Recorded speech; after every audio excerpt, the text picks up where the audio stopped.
नमस्ते ताईंनो. आपला सगळ्यात महत्त्वाचा ऐरणीचा आणि सगळ्यांच्या ताईंचा सगळ्यात जिव्हाळ्याचा विषय म्हणजे उन्हाळी सुट्टी. उन्हाळी सुट्टी आणि या वर्षीची उन्हाळी सुट्टी. बघा ताईंनो, सगळ्या ताईंचं सगळ्या व्हिडिओ खाली एकच कमेंट आहे आणि सगळ्या पोस्टवर व्हॉट्सअप ग्रुपवर एकच कमेंट आहे, ताई आपल्याला उन्हाळी सुट्टी कधी मिळेल. आणि आता सुट्ट्या तर जाहीरच झाल्या. 15 दिवस सेविका, 15 दिवस मदतनीस सुट्ट्या जाहीर झालेल्या आहेत. तर बघा ताईंनो, गेल्या 15 दिवस घरातील दुःखद घटनेमुळं ते 15 दिवस थोडेसे आपले त्यामध्ये वाया गेलेत. परंतु तरी देखील उन्हाळी सुट्टी मिळवण्याचा प्रयत्न हा आपला थांबलेला नाहीये.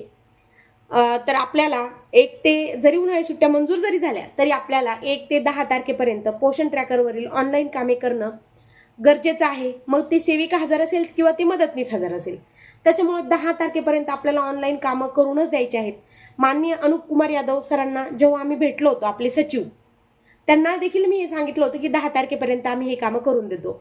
आणि त्यांनी सांगितलं होतं की ठीक आहे, उन्हाळी सुट्टीचा प्रश्न आम्ही घेतो बैठकीमध्ये आणि 100% तुम्हाला उन्हाळी सुट्टी मिळवण्यासाठी प्रयत्न करू, असं त्यांनी स्वतः सांगितलं.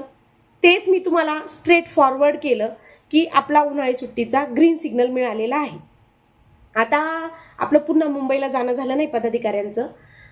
त्या संदर्भात आपल्याला पाठपुरावा करण्यासाठी पुन्हा एकदा मुंबईला जायचं आहे, कारण की सरांनी स्वतः सांगितलं होतं की उन्हाळी सुट्टीचा प्रश्न तुमचा मिटू. त्यामुळे जसं तिकडे बोललं जातं तसं आम्ही तुमच्यापर्यंत पोहोचवतो. उन्हाळी सुट्टी देणं माझ्या स्वतःच्या हातात नाही. माझ्याच स्वतःच्या हातात असतं तर मी 1 नाही 2 महिन्याची सुट्टी जाहीर केली असती. परंतु उन्हाळी सुट्टीसाठी प्रयत्न करणं मात्र आपल्या हातात आहे. त्यामुळे सगळ्या व्हिडिओ खाली एकच कमेंट आहे की उन्हाळी सुट्टी मिळणार का मिळणार का. तर ताई प्रयत्न करतोय.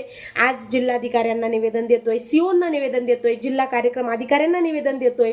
कारण ज्या त्या जिल्ह्याचे जिल्हाधिकारी हे ज्या त्या जिल्ह्याचे आपत्ती व्यवस्थापन अधिकारी असतात. मग ती आपत्ती पूर असेल, दुष्काळ असेल, आणीबाणी कुठलाही काळ असेल, महामारी असेल, त्याच्यात ते निर्णय घेऊ शकतात. तर नगर जिल्ह्यात सुद्धा आणि परिणामी महाराष्ट्रात सुद्धा दुष्काळ इतकं जबरदस्त उन्हाची लाट असताना अंगणवाड्या सुरू ठेवणं कितपत योग्य आहे.